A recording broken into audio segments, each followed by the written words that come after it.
Bon, mais Rachel, qu'est-ce qu'on veut résoudre? On a parlé un peu du cœur de notre sujet sur la vision et la stratégie, on a parlé un peu du décor. Qu'est-ce qu'on veut résoudre avec cette question de vision et de stratégie? Ok. Pour moi, il y a quatre grands points. J'allais faire cinq, tu vois. Quatre grands points. Ah, il y a On est peut-être un... vraiment dans l'instantanéité. Il y a peut-être un Ouais, cinquième que tu ouais, vas ouais, ouais, trouver. ouais. Donc, il y a quatre grands points Ouais. que l'on veut résoudre. Le premier, c'est la clarté. C'est-à-dire notre capacité à énoncer quelque chose qui doit être compris de tous, à minimum en interne, mais aussi à l'extérieur, de façon claire, évidente, explicite.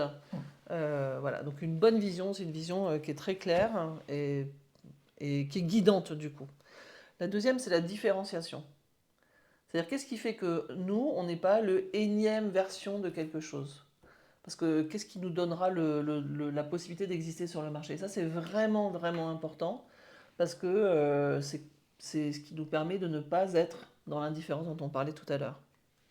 Sinon, on est juste un truc de plus sur le marché, et le monde n'a pas besoin d'un truc de plus inutile qui existe, tu vois. Le troisième, c'est la cohérence. C'est-à-dire, quelle est la congruence, l'alignement logique entre je dis que ça, c'est ce que nous sommes, c'est ce que nous faisons, et ce que je fais, c'est-à-dire mes comportements. Quelle est la Hmm. congruence entre mon intention et mon comportement? Et la dernière, c'est la plus compliquée de toutes, et là, je pense la plus incomprise, qui est la priorisation. Et la priorisation, c'est pas dire non à des trucs dont on veut pas et qui sont pas nous. Non, non, non, non, non. La vision, elle doit te servir à faire quelque chose de plus difficile. Elle doit te servir à dire oui, c'est ça qu'on veut faire, en disant non à tout un tas de très très bonnes idées aussi. Prioriser, c'est pas dire non à ce qui est nul ou ce qui n'a pas de valeur. Prioriser, c'est de dire tout ça, ça a de la valeur, c'est pas nul, c'est intéressant, mais nous, on va choisir ça parce que c'est comme ça qu'on change le monde, c'est comme ça qu'on change les comportements, c'est comme ça qu'on est les meilleurs et c'est comme ça qu'on apporte une valeur différenciante sur Des le fois, je marché. m'interroge sur est-ce que la clarté n'est pas plus importante que la vision. C'est un peu sacrilège de dire ça, j'en conviens. Sur la différenciation, je voudrais amener un bémol, parce qu'on pourrait tomber dans ce point important de la tyrannie de la vision. J'ai vécu des clients où je leur disais, mais là, il faut faire une séance de discovery, sous-entendu, il faut commencer à se poser des questions sur à qui on sert cette fameuse innovation potentielle, etc. Et ces clients m'ont dit, non mais Pablo, on a juste besoin de faire ça comme font les autres dans notre domaine parce que nous sommes en retard. Ok. Donc tu rebondiras dessus. Ah Mais ouais, je vais rebondir dessus. tu rebondiras dessus. Mais des fois, il ne faut pas que la différenciation amène le même stress que lié à cette idée d'innovation. Hmm. D'accord? Tu as parlé de cohérence, bon bah ça je pense qu'on est complètement en phase, on en a parlé juste avant ou juste après, je sais pas quand est-ce qu'on va le montrer, mais cette pyramide qui Hmm. va de l'identité jusqu'à l'utilisateur. Ce que j'apprécie, et là où on se rejoint aussi complètement, donc je vais dire différemment, tu vas me dire si on est en phase, mais la meilleure façon de dire non, c'est de dire oui. Et là, quand tu dis la priorisation nous permet de dire que toutes ces idées sont très bonnes, mais c'est celle-ci que l'on prend, on est en train de dire aux autres idées, elles sont très bonnes, mais pour telle et telle raison, c'est celle-ci que l'on prend. Exactement. La priorisation permet aussi de dire c'est super, mais on le fera juste après. Hmm. Et c'est pas du tout la même chose que de dire non, et même dans la communication du PM ou dans son rôle politique, dans le bon sens du terme, on va dire, Ouais, bien sûr. au sein de l'organisation, être capable de ne pas bloquer complètement des Hmm. personnes en disant non, non, non, d'une façon tyrannique, et en disant oui, c'est super, on va voir à quel moment on va être capable, dans la priorisation qui a été amenée par cette vision, de l'intégrer. Donc, on ne dit pas non, on dit oui pour dire non si on vraiment veut dire. Après, on est aussi à l'aise de dire non, non. Oh Tu sais, oui, on peut dire complètement, c'est complètement. génial ce que tu veux, etc. C'est juste ça fit pas ce qu'on veut faire. Oui, On ne oui, le fera on pas. est bien d'accord, on peut dire non Si aussi, tu mais... crois vraiment, on va Ouais, monter ta ouais, boîte ouais, à ouais, côté. ouais, Tu vois, ouais, ouais. on peut faire ça aussi. Oui, mais souvent il y a un stress induit, c'est ce que tu as sous-entendu, il y a un stress induit, il nous faut tout ça.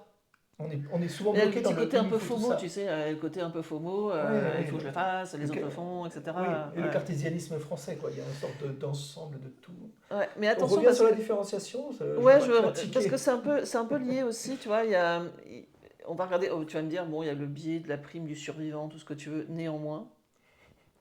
Tu vois, cette histoire de différenciation et de priorisation, c'est un peu lié aussi quand même. Parce Mhm. que, alors, premièrement, la différenciation, elle est importante. Parce que si c'est juste pour faire ce que font les autres,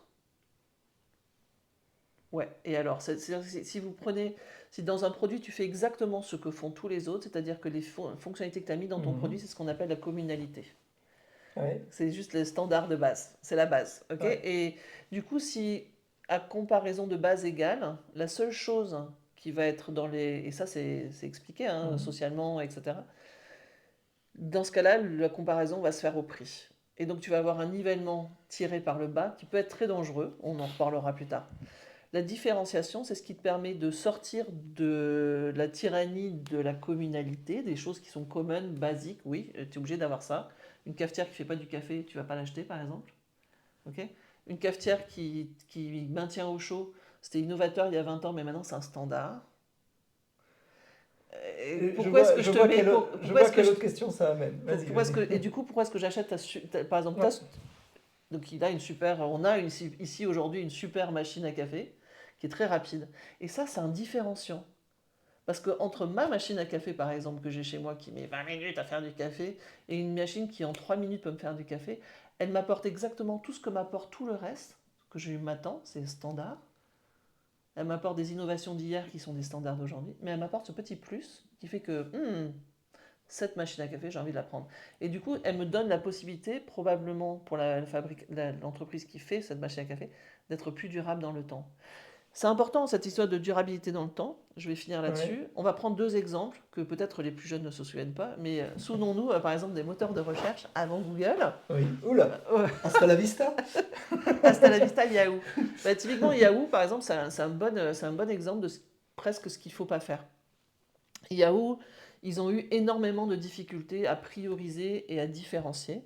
Donc à un moment, ils étaient un moteur de recherche, ils ont été un portail média, ils ont été un fournisseur d'accès, ils ont été plein de choses en même temps. Et cette accumulation de plein de choses en même temps, ça rendait la lisibilité très dure pour le marché.